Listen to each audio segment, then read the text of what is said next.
Hey guys, this is Steven from CMP Auto here in Calgary, and this right here is our 2020 Mazda CX-30 GT. So let's talk CX-30. This is Mazda's smallest SUV that they sell at the moment.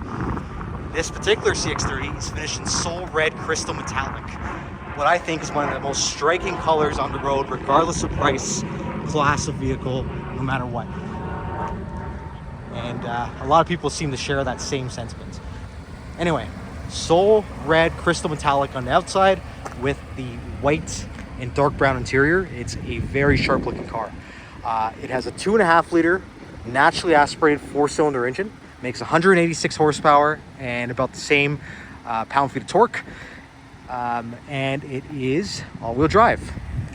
Now, up front, you have full LED lighting that includes projector headlamps, LED turn signals, LED daytime running lamps, and then the turn signals are down below right there.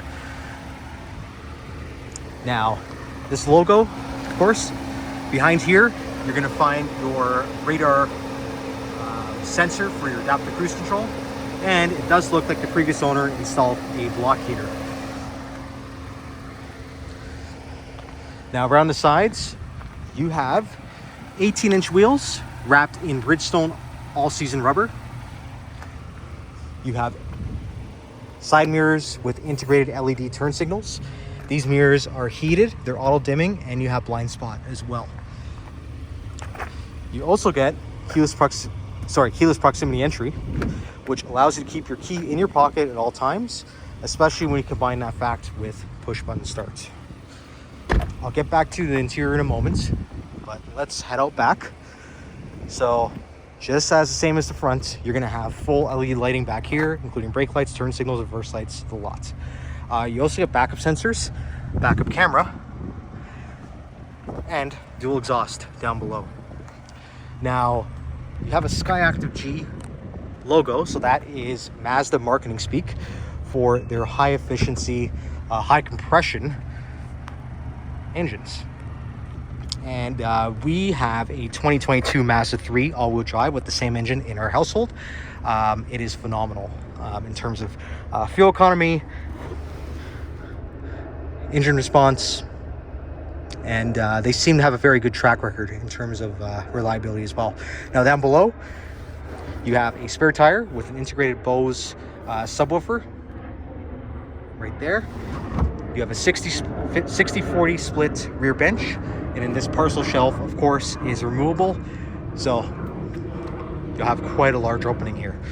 And then, of course, you have a power tailgate. You can lock it as well, which is neat to have. Now, interior-wise, whoops.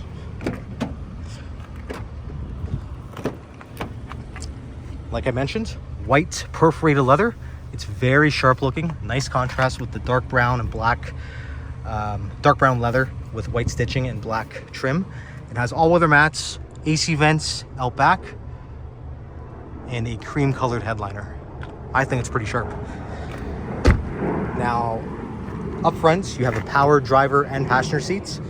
You of course have your Bose logo. This has a premium Bose audio system, and the Bose in modern Mazdas are pretty damn good. Straight ahead, I have an analog gauge for my RPM, as well as for my coolant temperature and fuel gauge. But straight ahead, I have a digital display, which mimics and looks very close to an analog, if you wish to have that classic look. Mileage on this vehicle at the time of this video is about 58,000 kilometers. Now, above that, you have a heads-up display, which I don't think the camera's gonna pick up. And then to the left of the steering wheel, I have my button for my driving assistance, a hard button to just turn everything off, which is nice. A button to turn off my parking sensors, and then I have off-road mode as well. Steering wheel is leather wrapped and heated. You have buttons for your audio controls, for your adaptive cruise control, which is equipped with, and then of course for my Bluetooth and whatnot.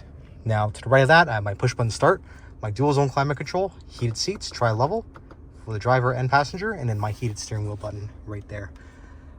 Above, I have my infotainment screen. This has Sirius XM radio. It has Apple CarPlay and Android Auto. and built-in navigation as well. Now, unlike most manufacturers, Mazda goes a different route. It is not a touchscreen, but you have a center control here. It's called Mazda MMI. So it's Mazda's interface, and you have hard shortcut buttons in the corners here. Music, so that'll be for your media, whether you're playing the radio or your phone. Hard button for your navigation, a back button, and then your home button. It takes a little bit getting used to, but once you get it, a lot of people are very biased towards this. They like this. It removes, potential fingerprints all over your screen. It's a lot more seamless. You can kind of sit back and just scroll through it as you wish. It becomes very intuitive. It's just a little bit of adjustment, but having a car with all, in my personal household, where it's all touch, right there, and then you have this, which is the polar opposite. Honestly, there's a place for both, and there's pros and cons to both. It's just an adjustment. Now, below here, you have your USB-A. You have a little storage pocket right there. Cup holders there. Your shifter. So this runs a 6-speed automatic transmission. Unlike a lot of competitors, this does not have a continuously variable transmission, aka a CVT. A lot of people are wary about reliability, long-term durability. Also, the rubber band effect when you're driving. That effect where you put your foot down, the engine revs, and it kind of just stays there. The RPM kind of stays there, and it just moans, and a lot of people don't like that. This is a very responsive 6-speed automatic, not too many gears. It's quick shifting. It's always, keeps you in the meat of the power band. Tried and true, great transmission. You also have manual override, so up to downshift, down to upshift. And on that note, I also have paddle shifters, so downshift and upshift. To the left of that, I have a sport button, which adjusts the transmission shift points and I believe makes the throttle a little bit more sensitive. And then behind that, I have an electronic parking brake. That's engaged, that's disengaged. And an auto hold. This is a very handy feature. It allows you to relax your foot. So if I have the vehicle in drive, let's say I come to a stop sign or a traffic light, then I become stationary. I simply hit this, whip my foot on the brake, I remove my foot. Oh, it won't work because I don't have my seatbelt fastened, but let's give that a shot. Okay, so again, I'm moving, I come to a stop, I have auto hold engaged, now I let go of the brake and the car remains stopped. And that little hold button comes up right there. The second I press the gas, it disengages and then we're off. This is very handy, in long drives where you want to give your foot a break, but also in drive-thrus. And then to the right of that, you have your volume knob. Okay, so this is both a volume knob and a track button because it moves left to right. Then you have a favorite buttons right there. But yeah, glove box there, AC vents across, some storage, power sunroof, frameless rearview mirror with HomeLink garage door opener.